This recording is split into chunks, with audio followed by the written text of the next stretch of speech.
जननी जन्म सौख्यानां वर्धनी कुलसंपदां पदवी पूर्व पुण्यानां लिख्यते जन्म पत्रिका गजाननं भूतगणादिसेवितं कपित्त जम्बू फलसार पक्षितं उमासुदं सोह विनाश कारणं नमामि विघ्नेश्वर पादपंकजम् आदित्याय च सोमाय मंगलाय बुधाय च गुरु शुक्र शनिभ्यश्च राघवे केतवे नमः. உலகெங்கும் வாழக்கூடிய நெக்ஸ்ட் ஜென் நேயர்கள் அனைவருக்கும் வணக்கம். நான் உங்கள் டாக்டர் வி ராஜ்குமார் சிவாச்சாரியார் மருத்துவ ஜோதிடர் பேசுகிறேன். எல்லாரும் எப்படி இருக்கீங்க? நலமா இருப்பீங்க நம்புறேன். இன்றைய தினம் நாம் பார்க்கக்கூடியது ஆடி மாத ராசி பலன்கள். ஆடி மாத ராசி பலன்கள்ல என்ன சுவாமி, ஆடி மாசத்துல எப்படி கிரகங்கள் எப்படி இருக்கும்? ஆடி மாதம் அப்படின்னு நம்ம எடுத்துட்டோம்னு சொன்னா சூரியன் ஒரு ராசியிலிருந்து வரக்கூடியது. மேஷ ராசி, ரிஷப ராசி, மிதுன ராசி. இப்போ ஆடி மாசத்துக்கு வரும்பொழுது எந்த ராசிக்கு வரார்? கடக ராசிக்கு வர்றார். கடக ராசியில யாரோட சேர்ந்து இருக்கார்? சூரியன் குரு ஜாதகத்துல ஒன்னா இருக்கார். அப்ப இந்த ராசிக்கு எப்படி இருக்கும்? கடக ராசி அப்படி இப்போ கடகத்துல சூரியன் வரார். அப்ப இந்த ஆடி மாத ராசி பலன்கள் அப்படின்னு சொல்லும்போது மேஷத்துல கிரகங்கள் கிடையாது. ரிஷபத்துல செவ்வாய், மிதுனத்துல புதன், அதே போல கடகத்துல சூரியன் குரு, சிம்மத்துல பாத்தீங்கன்னா சுக்கிரன், கேது ஜாதகத்துல இருக்கு. அதே போல கும்பத்துல ராகு, அதே போல மீனத்துல சனி இருக்க. இந்த பலன்களை எல்லாம் நம்ம பார்க்க போறோம். ஆடி மாத ராசி பலன்கள் எப்படி இருக்கு? இது என்ன உங்களுக்கு எச்சரிக்கையான பதிவா அல்லது உங்களுக்கு என்ன சொல்ல வருது? இதுதான் இதுல முக்கியமானது. எச்சரிக்கையா அதிர்ஷ்டமா? ஒரே வார்த்தை. உங்களுக்கு இந்த ஆடி மாசம் 12 ராசிக்கு ரெண்டே விஷயம்தான். அதிர்ஷ்டமா எச்சரிக்கையா? அதிர்ஷ்டம்னா எப்படி, எச்சரிக்கைன்னா எப்படி? இதுதான் நீங்க தெரிஞ்சுக்க போறீங்க. எச்சரிக்கைன்னா கண்டிப்பா எல்லா விஷயத்திலும் எச்சரிக்கையா தான் இருந்தாங்க, வேற வழி கிடையாது.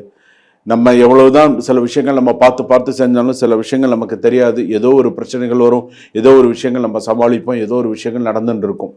ஸோ இருக்கட்டும், அது ஒரு புறம் இருக்கட்டும். அப்போ இந்த ஆடி மாத ராசி பலன்கள் அப்படின்னு சொல்லும்போது இந்த 12 ராசிக்கும் எப்படி இருக்கு அப்படிங்கறத எல்லாமே முழுமையாக எல்லா ராசிக்குமே பார்ப்போம்.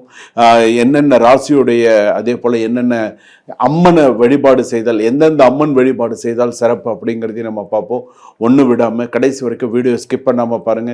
அப்பதான் ராசியில என்னென்ன விஷயங்கள், நடுவில் என்னென்ன சொல்லியிருக்கேன், எதுவும் ஸ்லோகங்கள் சொல்லியிருக்கேன்னா எப்படி இருக்கு என்னங்கிறத தெரிஞ்சுக்கலாம். வாங்க வீடியோக்குள்ள போலாம். ரிஷப ராசி நேயர்களை, உங்களுக்கு எப்படி இருக்கு அப்படிங்கறத தெரிஞ்சுக்கலாம். இந்த ஆடி மாத ராசி பலன்கள் எச்சரிக்கையாக இருக்க வேண்டுமா, போராட்டமாக இருக்குமா, அதிர்ஷ்டமாக இருக்குமா?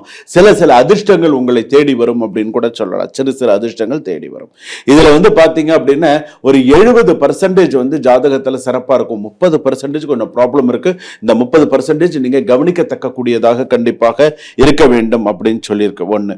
அதுலயே பாத்தீங்க அப்படின்னு சொன்னா வேலை வாய்ப்பு முதல்ல அதை எடுத்து புதிய பொறுப்புகள் கிடைக்கும். புதிய பொறுப்புகள், புதிய விஷயங்கள்லாம் கிடைக்கும்.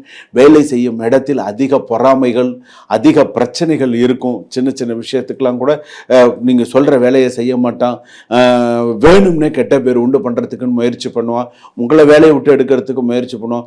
உயர் அதிகாரிகளால் என்ன இந்த மாதிரிலாம் நடக்குது அப்படிங்கிற மாதிரியான ஒரு அவப்பெயர் வரத்துக்கான வாய்ப்புகள்லாம் வரும். கொஞ்சம் கவனமா இருங்க.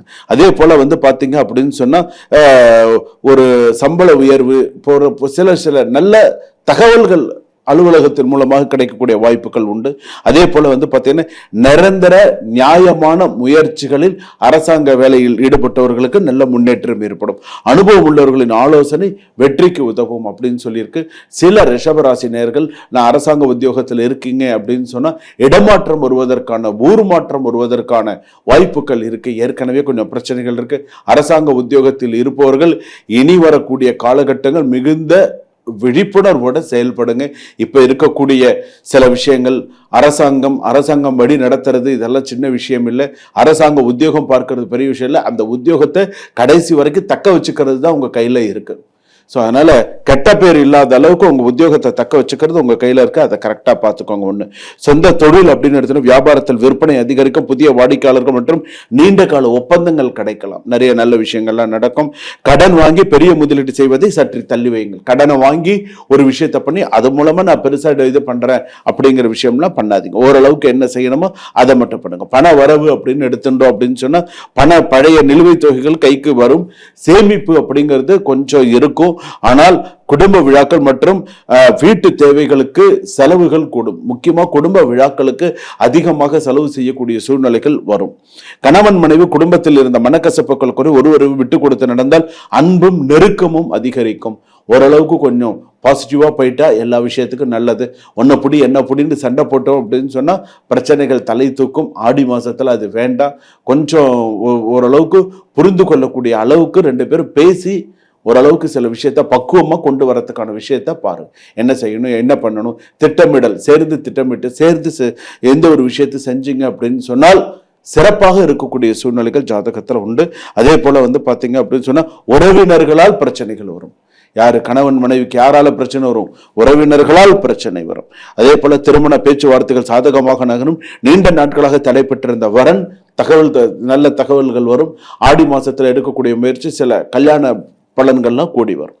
அதே போல உணர்ச்சி வசப்பட்டு எந்த முடிவுகளையும் எடுக்க வேண்டாம்.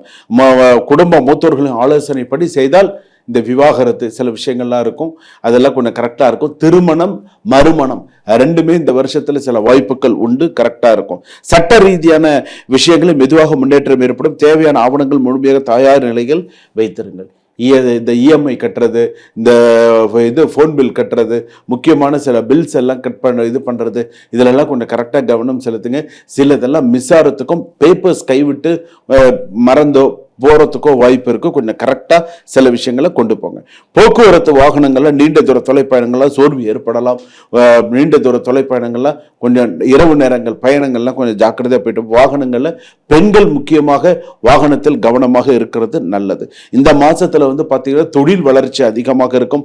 பணவரவு ஓரளவுக்கு சமமாக ஓரளவுக்கு கொண்டு போக முடியும். குடும்ப ஒற்றுமை, புதிய வியாபார வாய்ப்புகள், கல்வியில் ஓரளவுக்கு முன்னேற்றங்கள் போன்ற நிறைய நல்ல விஷயங்கள்லாம் நடக்கும். அது கவனிக்க வேண்டியது தேவையற்ற பிடிவாதங்கள் இருக்கக்கூடாது. அதிக செலவுகள் இருக்கக்கூடாது. முதலீட்டில் அவசரம் இருக்கக்கூடாது. உணவு மற்றும் உடல்நல அலட்சியம் இருக்கக்கூடாது. பயணங்களில் கவனக்குறைவு அப்படிங்கிறது இருக்கக்கூடாது. அம்மன் வழிபாடு, பெருமாள் வழிபாடு நிச்சயமாக செய்ய வேண்டும். அதே போல ஆடி மாத ராசிக்கா வளர்ச்சியும் வருமானமும் தரக்கூடிய மாதமாக இருக்கும். என்னது? வளர்ச்சியும் வருமானமும் தரக்கூடிய மாதமாக இருக்கும். பொறுமையுடன் செயல்பட்டால் பெரிய வெற்றிகளை அடையலாம். உங்கள் ராசியை என்ன அப்படிங்கறத சொல்லுங்க. போனது போட்டும். ரிஷபராசி பொறுத்தளவுக்கு இதுக்கப்புறமாவது கவனமா இருங்க. ரிஷபராசி பொறுத்தளவுக்கு உங்க பேரை கெடுக்கிறதுக்கு ஒரு பெண் தயாரா இருக்கா பார்த்துக்கோ. அந்த ஒரு பெண்ணால உனக்கு பிரச்சனை வரும். அந்த பெண் பிரச்சனை இல்லாத அளவுக்கு நீ பார்த்துட்ட அப்படின்னு சொன்னால் நல்லது. சுபம். வாழ்க வளமுடன்.